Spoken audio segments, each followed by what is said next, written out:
Okay, how's it going? It's Saturday, May 14th, and what we're doing today is we're looking at geography. Now, it's funny because a lot of globe heads want to go around and sit there and believe that that they have some type of map. Like, we got a working map. You flirts don't. And they run around making fun, trying to bully flirts and trying to tell other people that they have a map or first and foremost, no, you do not have a map. You did not go outside and map anything out. I highly doubt it. Um, so what we're gonna do is we're gonna go straight up into this. I'm not gonna get try and sit there and explain all that because we're gonna go ahead and let mainstream science or known mainstream knowledge that's accepted by everyone. You guys, your own globe head ideology is gonna set you guys straight. Let's get started.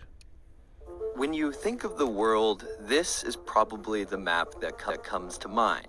It's everywhere. Atlases, school walls, even Google Maps.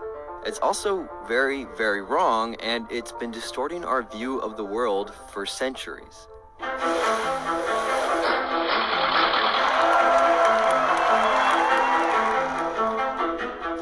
This is a Mercator projection.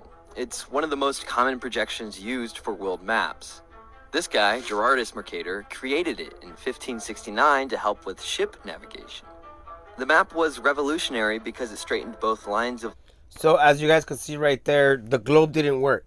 They had to make a square map in order to go into international travel.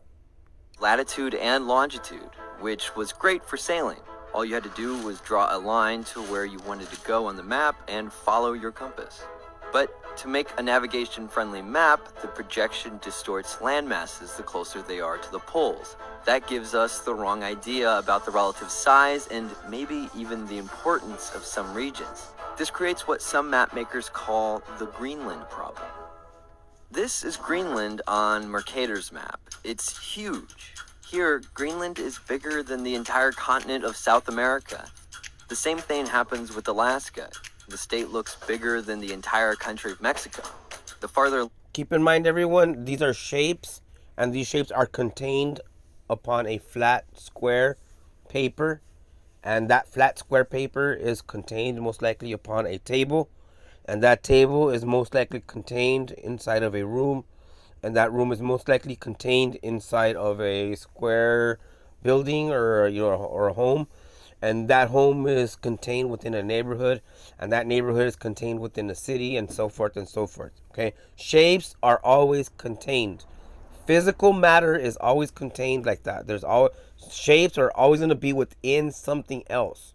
All right, you have to keep in mind that. land is from the equator on a Mercator map, the more stretched out it looks. In reality, South America is 8 times the size of Greenland, and Mexico is actually bigger than Alaska. For the same reason, this is what 2,000 miles looks like on a Mercator map, but so is this. It's the same distance, the fault is in the map. This happens because map makers have to rely on mathematical formulas to project the surface of the Earth, a sphere, onto the surface of a map, a plane. Calculus and complex algebra eventually improved map projections, yet the Mercator stubbornly remained a popular general world map. And projection. Okay, I want you guys to go ahead and define that word. Look it up. Look at what a projection means. Map. While it made for a great navigation map, it was also being used as a geographic map in classrooms and atlases. The distorted view of Earth's land masses in a Mercator's projection became how people saw the world. Mapmakers and geographers were not happy. Everything started to change in the mid-20th century. There was a world war, and more airplanes were being used than ever before. Editorials published in the New York Times in the 40s called for the Mercator to be discarded and reminded readers the grossness of its errors should not be forgotten. In a series of orthographic maps in 1942 and 43, Fortune magazine declared the Mercator is no map for global war, and it was a dangerous map to use in studying global strategy. An expose on cartography Life published around the same time called the... Did you guys hear that? One main reason why to lie about the plane of existence, this material plane that we all experience, that we individually experience on this plane. One big reason to lie about that is to have an upper hand in military strategy. They just said it right there. MERCATOR a mental hazard in a war that is plotted on great circles across the land and sea and through the air. Perhaps nowhere was the rejection of MERCATOR's projection more apparent than with Richard Eads Harrison's illustrations. The architect turned illustrator for Fortune magazine created maps truly fit for a world dominated by flight, offering revolutionary views of the planet as World War II raged. With Harrison's maps, it was clear just how obvious the United States' isolation was, or how many neighbors Europe had. It was at this time that maps were starting to take on a new use: persuasion.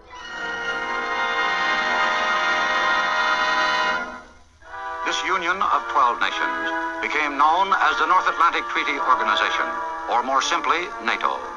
Suddenly, maps became a convenient way to show just how threatening Germany's neighbors. Okay, so NATO, by the way, you guys, on a side note, was actually created to keep the Soviet Union in check. The Soviet Union disbanded decades ago, so NATO should have disbanded themselves. Should have been disbanded as well, but yet they still remain and they get funding, and it's just a big old military complex scam.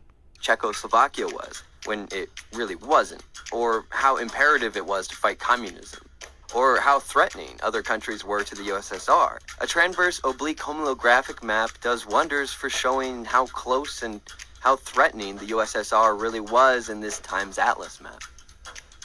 Eventually, a German historian created what he said was a revolutionary map projection that he marketed as the solution to the MERCATOR. For Arno Peters, the MERCATOR represented Western imperialism. His new projection, with a more prominent Africa and South America, was meant to emphasize what he called the Third World. Reactions ranged from cautious amusement to outright hostility. Peters had trashed the cartographic community in writings promoting his map, and his version really wasn't even that original. A Scottish clergyman named James Gall had created virtually the same thing in 1885. Eventually, the American Congress on Surveying and Mapping stepped in and had a resolution. The organization and 6 other cartographic groups urged map publishers, the media, and government agencies to stop using rectangular depictions like the Gall-Peters and MERCATOR for general purposes. The answer to the Greenland problem was not a new rectangular map, but instead non-rectangular projections like the Mole-Wide or the Eckhart 4. The media picked up the resolution. There was a column in the Washington Post, and it even made it to the front page of the Wall Street Journal. Right there. The Gall-Peters hasn't gone away. Boston Public Schools recently said it will now use the Gall-Peters in classrooms to, quote-unquote, decolonize the curriculum. But it's not like the Gall-Peters... Whoa, boo, wow, boom, right in your face, Globies. You guys are literally... Listen to what they said again. UN logo hasn't decolonized the curriculum. Oh, the globe is colonization, indoctrination. Oh, damn. You guys is Catholics. Oh, that must hurt. Ouch. Ouch, that must sting. But it's not like the Gall-Peters is replacing all maps. You can find different types of maps everywhere. The UN logo has an azimuthal projection, and a good homolocene is in the background of CBS's evening news broadcast. And again, United Nations, we're talking about, they're trying to run everything. Let's remember that.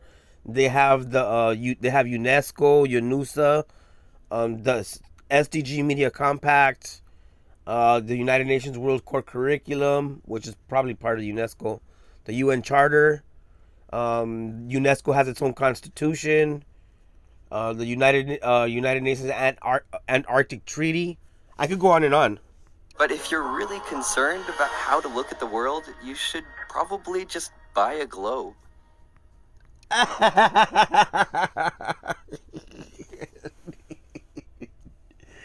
They're like, don't worry about what it looks like. Play with your toy globe. Wow. I'm going to like that one because it was hilarious. All right, so that was 4 years ago. That's old news, by the way. That's something that was already being shown all over the place. So I like on certain groups in in social media, I see these globehead Catholics are running around. They'll be like, "Oh, you don't have a working map," and blah blah blah. Like, you don't have a working map, bruh.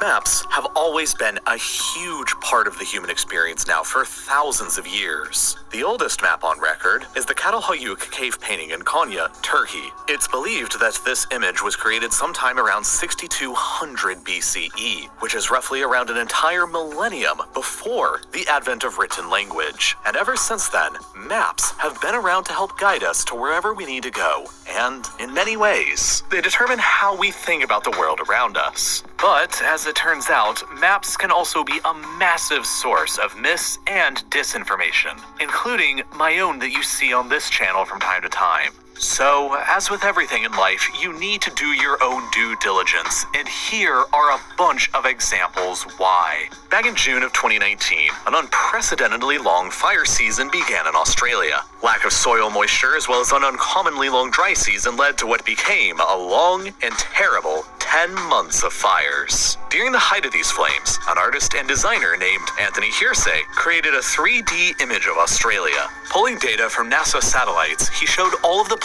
Wow, that got destroyed in the Flat Earth versus Fear Earth group. Wow, it just totally got destroyed. places within the country that the fires had hit up to that point. And while the image was quite compelling and relatively accurate within its intended context, the map nevertheless became a cornerstone for false information. As the image was spread across the internet as quickly as the wildfires they depicted, a Facebook page dedicated to the news of the Australian fires reposted the photo with the new caption, "A 3D image of Australia shot from a NASA satellite." This version of the photo with that caption was then subsequently shared around 10,000 times. Then the apex of this mass spread of misinformation came when Rihanna tweeted the photo to her, at the time, 96 million followers. Not long after that, the image began being called out as Rihanna also was destroyed, by the way, and not only in the Flat Earth versus Fear Earth groups, she also was destroyed in the new Do You Even Science Bro groups, that which this YouTube channel is now based off of. Specifically when she said that that song was really famous, that she shines bright like a diamond. You know, diamonds don't shine. false, leading to both Facebook and Instagram initially flagging and taking down the original post until it was all cleared up by Hearsay that he never actually at any point claimed that it was a NASA satellite photo. So, it's easy to see how something like this all gets out of hand. The news coming out of Australia at the time seemed so dire. Yeah, that's all crap. We all know that NASA threw that out there, and everyone caught onto it and made fun of it. NASA retracted as usual that when they get caught with their stupid CGI crap that's unbelievable. And they weren't the only ones. China also did their own CGI stuff, and as well the unlike over here, I guess a lot of the people over there just blindly believe that. But I feel bad for anyone that actually looked at this and was like, and felt bad and had a bad emotion and gave out, and try to recycle some negative energy up into the ether, and everyone's like, this was actually spreading around, and everyone, it was a good job with all the Flat Earth versus Fear Earth and the Do You Even Science Bro channels. Social media groups that destroyed these lies and this disinformation. There's no reason to believe that Australia was burning. Was Australia burning bad? Yeah, it was, but there's no way it looked like that. At the same time, the image appeared genuinely compelling, and while it was a somewhat accurate 3D rendering of the culmination of all the fires up to that point, and when you hear words like compel, that's like, think about The Exorcist.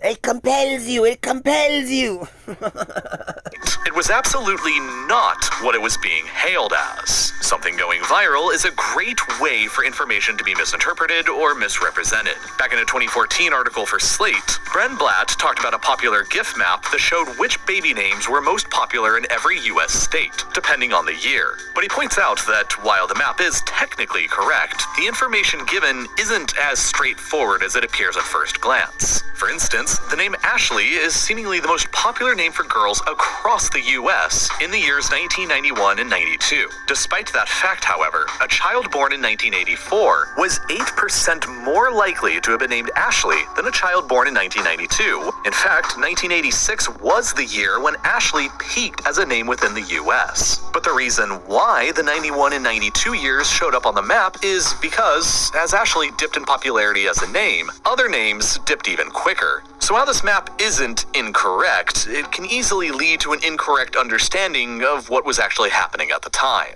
Now, while some of these maps we've... And that's another thing. They'll be like, the statistics. Statistics don't mean nothing.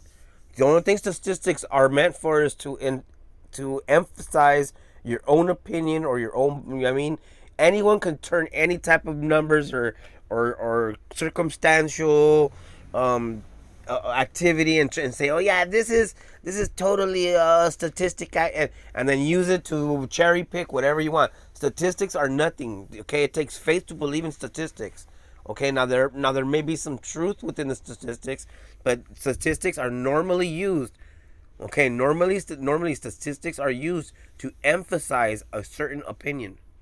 Talking about involve misleading statistics or false information that were believed to be true at the time. Cell phone coverage maps are just another thing entirely. If you look at one of the maps provided by any of the big telecom companies, you might feel confident in that fee that you're paying every month. Most of the companies show a map largely covered in different shades of the color of their choice. 4G LTE and even 5G is boasted around the majority of the US. But in 2019, the FCC conducted a study to see if cellular data was actually available in all of the places that the larger telecom companies were claiming there was. And as it turns out, it wasn't even close. The company with the highest amount of coverage was still under 65% of what it claimed on their map, with at least one company having coverage closer to around just 45% of the area that it claimed. The FCC is doing its best to get the telecom companies to fall in line, because over-exaggerating about their coverage actually affects an even larger issue. As technology and society advances, it becomes more and more important for people to have internet access and cellular coverage. But if there's money going to be put into infrastructure, we need to actually know where there is coverage. There's a telecom, guys. There's a telecom. Okay, I'm a field engineer. There's a telecom. Always pay attention to how this information is being moved. Information technology and telecommunications, like I'll say it over and over, was engineered intentionally to manipulate all forms of communication. Where there isn't. And while a map that's all different shades of purple might look nice and make it seem like the company is ahead of the game, it's really just blocking access to parts of the country that might actually need it the most. But that's just business, right? Governments have never released any confusing or misleading maps before, right? Of course they have.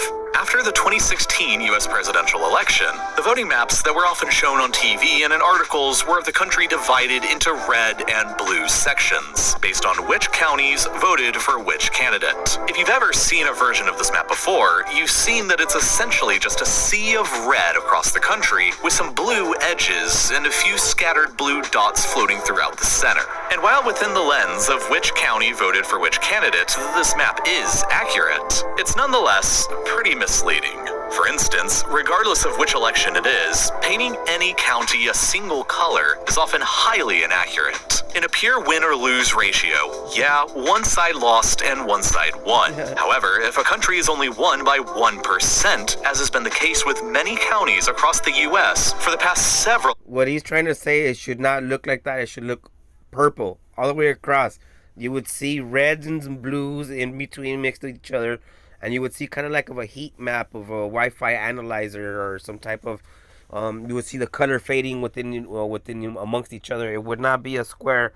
That's like saying California. Like if you walk into a certain part of California, everyone that you ask is a Democrat, which is totally not true, especially right now. Matter of fact, a lot of people are like, well, first of all, this is the Democrats from from this era, from 2022, is not the same Democrat Party from John F. Kennedy's time. Everyone already knows that. Presidential elections, then painting that entire county a single color doesn't truly represent the entire voter bloc. If one is using the map to imply a landslide, it just isn't accurate without the peripheral data. Coloring in every county in darker or lighter shades of red or blue would dramatically help with this accuracy problem. But there's another inaccuracy inherent within this map as well. If one looks at this map alone without any outside knowledge at all, it might seem as if almost nobody in the country voted for blue. Well, almost everyone voted for red instead. In reality, however, the votes were much closer than this map suggests. Red received 62,984,828 votes, while blue received 65,853,514 votes, which is well over 2 million more than red. And the reason why this map fails to capture that closer spread is because it's the wrong one to use. This is a map of land, while an election map should really be a map of people. For example, if you look at the land map of the United States, you'd see that New York State and Arkansas are roughly the same size. But there's only 3 million people living in Arkansas, while there's more than 19.5 million people living in New York. That is well over 6.5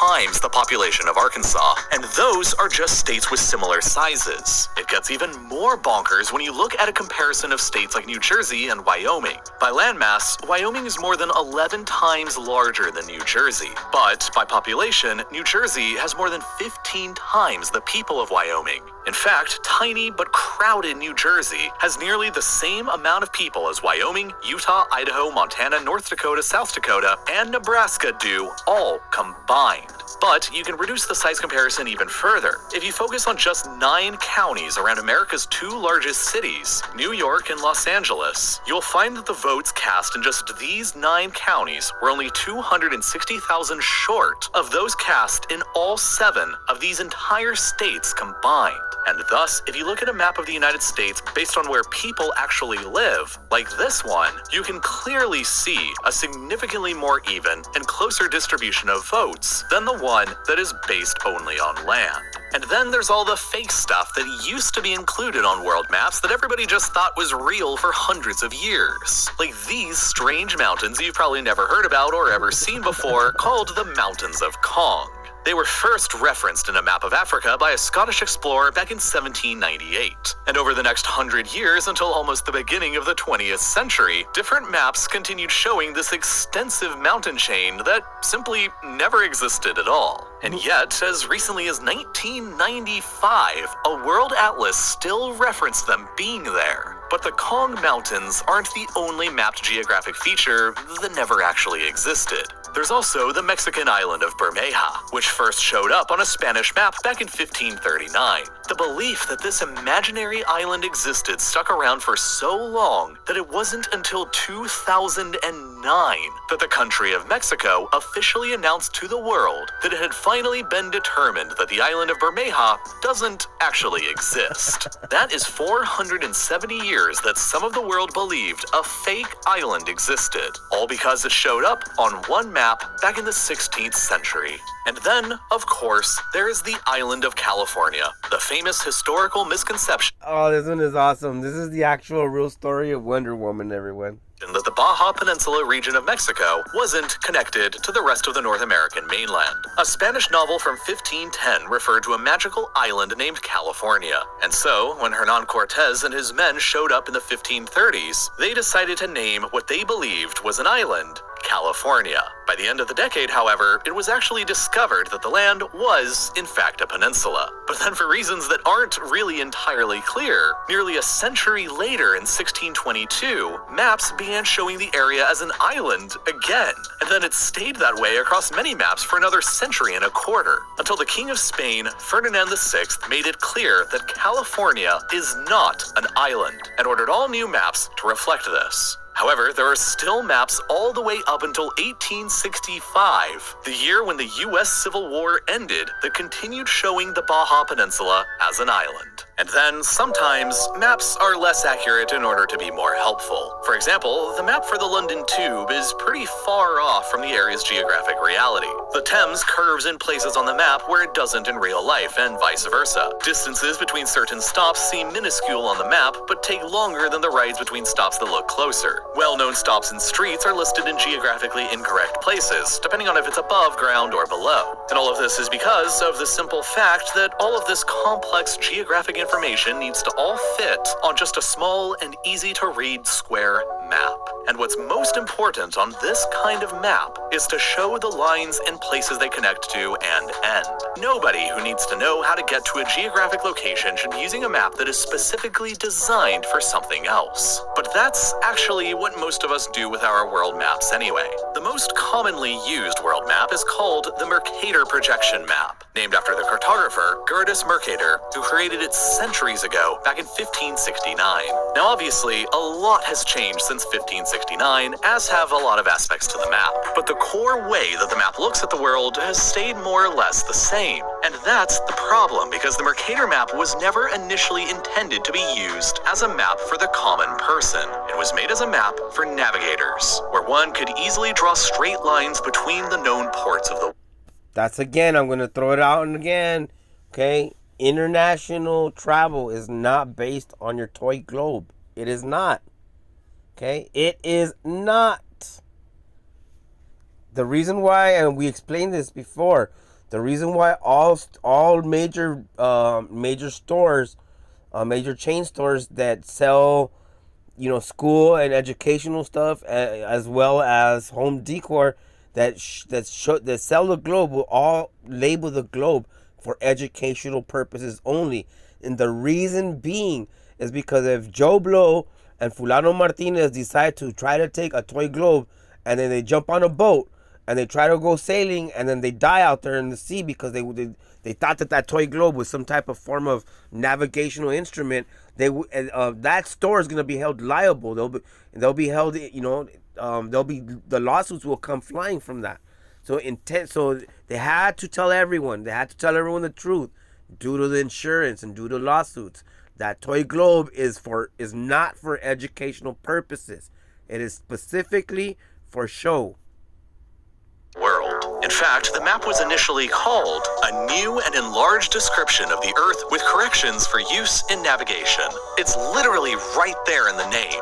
But as the number of people traveling across the oceans increased over time, this map became more and more widely used. It also helped that the map made countries in the northern hemisphere seem much larger in comparison to those that were in the southern. During the age of colonialism, it was a welcomed way of viewing the world, despite the original intentions of just being an easy way to draw a line between 2 points. Now, in modern times, even if the MERCATOR projection is the map used in classrooms, many of us have been taught and are aware about the map's glaringly obvious geographic issues. Most infamous of all is the absurdly large size of Greenland, which appears to be roughly the size as the entire continent of Africa, despite, in reality, only actually being just a tad smaller than the Democratic Republic of the Congo in the And here we go, okay? Here we go.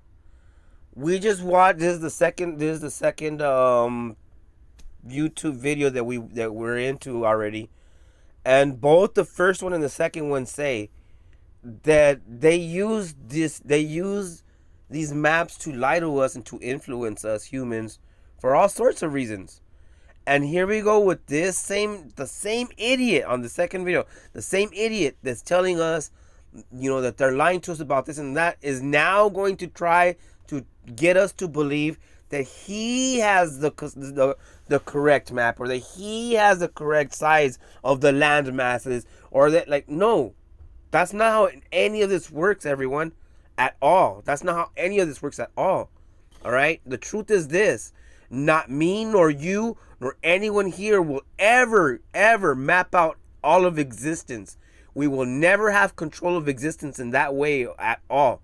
We will never go up, floating up above, like some type of, Superman, superhero, little green man, or in a metal box, or on an explosive rocket. None of us will ever do that. We will never go up. We will never record that. We'll never look down and say, I confirm the size of California is the same size as... No, not ever that, okay? And I'll explain even further after moving on. But just to make it clear, here he's already showing cartoons and trying to influence us to believe that he actually has the correct dimensions of existence, of the land masses within existence. Continent center. Antarctica covers almost the entire bottom quarter of the map, despite being the third smallest of Earth's continents. Alaska appears larger than Australia, despite being more than 4 times smaller in real life. And consequently, Russia's inflated appearance has been utilized several times in the US before for propaganda purposes, especially during the Cold War to create fear over the supposed monstrous spread of communism across the Cold War, that's another thing, okay? And I'll bring that up later on. But you've seen right there that during the Cold War, there was a lot of propaganda going on. A lot of government propaganda. And that includes NASA and the Apollo missions.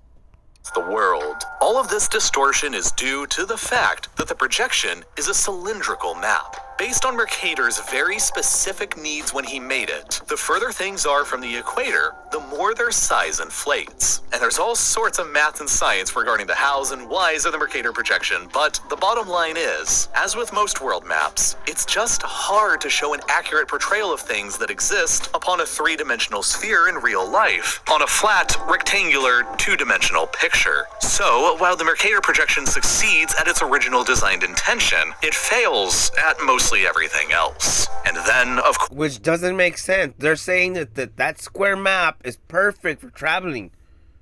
It's perfect for traveling. That's what they're saying.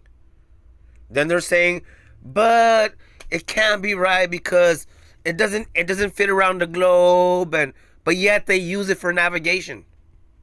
Reality, real life deals with the Mercator when it comes to international travel. That globe is not a navigational instrument. Of course, there is the one thing that most global maps fail to show. North is not up, and south is not down. The Earth sits in space, and in space, there is no top and there is no bottom. When looking no top, no bottom, but it's got a 66-degree angle tilt. Come on, you globeheads are like falling apart here with all this crap. And you know what? Like I said, this map stuff has been known. The last video was actually 4 years ago. Looking at a map like the Mercator, it presents the northern hemisphere above the southern, when the reality is that that's all just a matter of perspective. North and south are only directions, but there is no top or bottom to the Earth, a planet. The southern hemisphere isn't below the northern, it's simply on the other side of the equator. But because it's what most of us have always known, it's easy to understand why one might consider north to be the top of the map. But as the south up orientation map shows, it's really just as easy to see it all the other way around. Even though to you this perspective may feel strange, it's just as accurate of a view of Earth's geography as it is the other way around. A map with the north on top isn't lying to us, but it's also not telling us the full truth. Because, in the end, maps are only that, a representation of a partial truth. But you know what is a full truth? The best investment that you can make probably isn't in designing a map. Click the button that's on screen right now, or heading down to the link below in the description. We'll get 25... So we're gonna go ahead and like that one. So, okay, that's 2. Now, what I'm gonna go into next, hopefully they have it here. I don't know if they have it here. Thomas Guide Maps.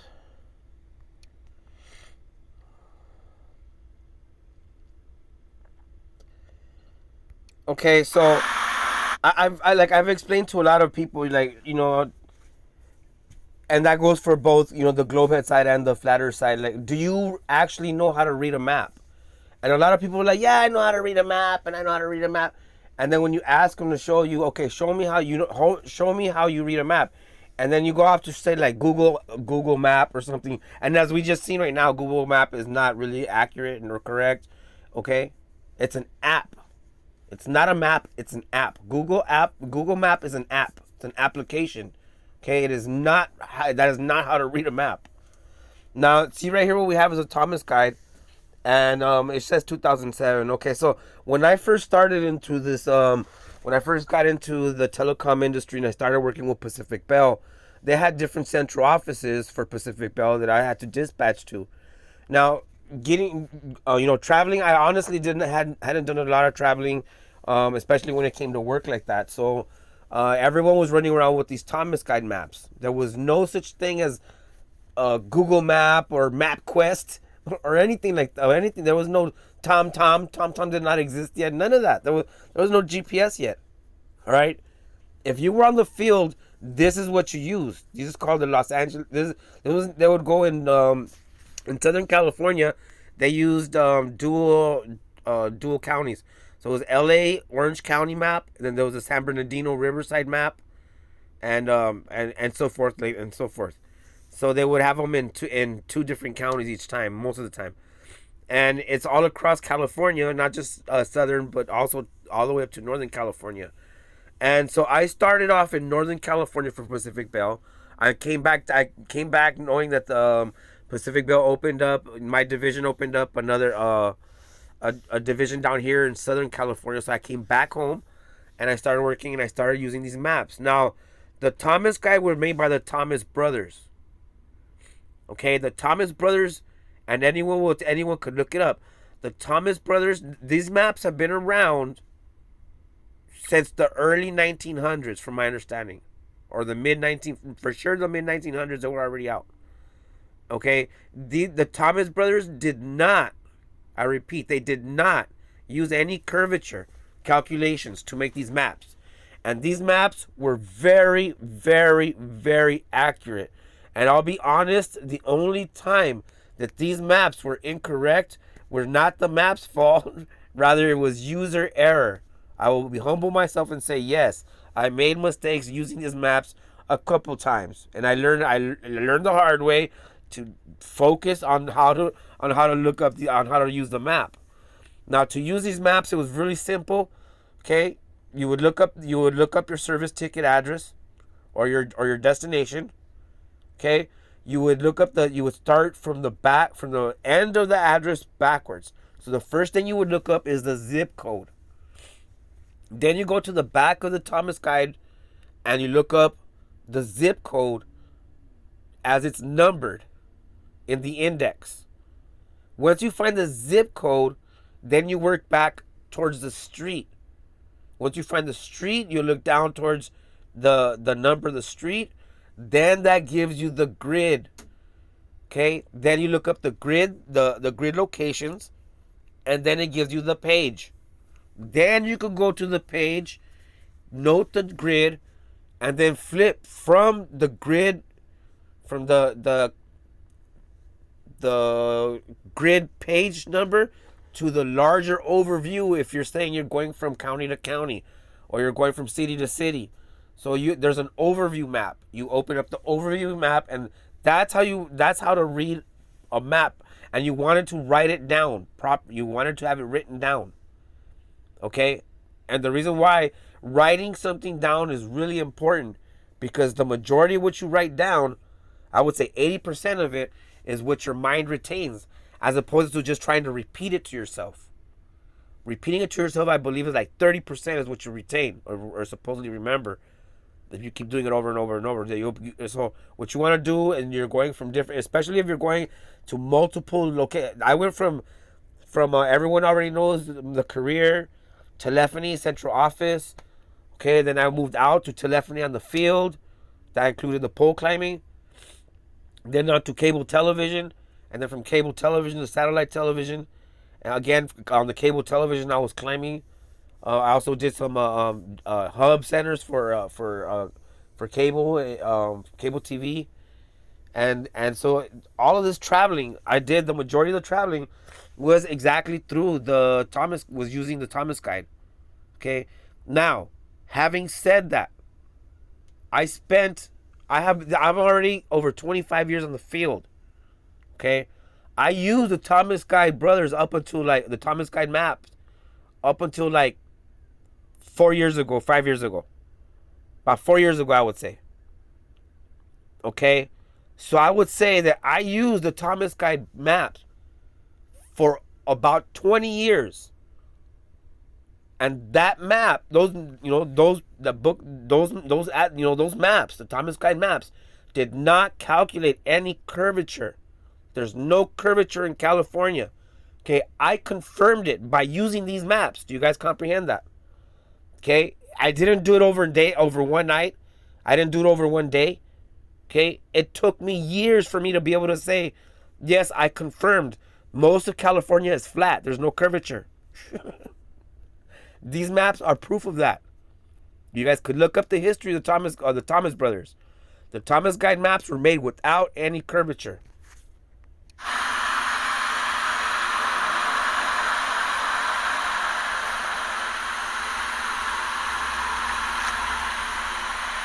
Awesome map. I need to get some more just in case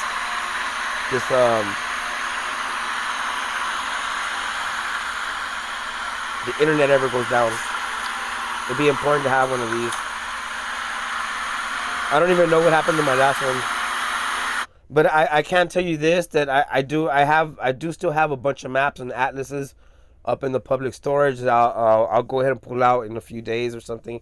I'll go out there and I'll pull them out so you guys can see. I have a bunch of books on telecom and a bunch of books on engineering and whatnot, so you can see that where I kept a lot of my curriculum books from the Electrical Training Institute and a lot of other stuff like that throughout the years.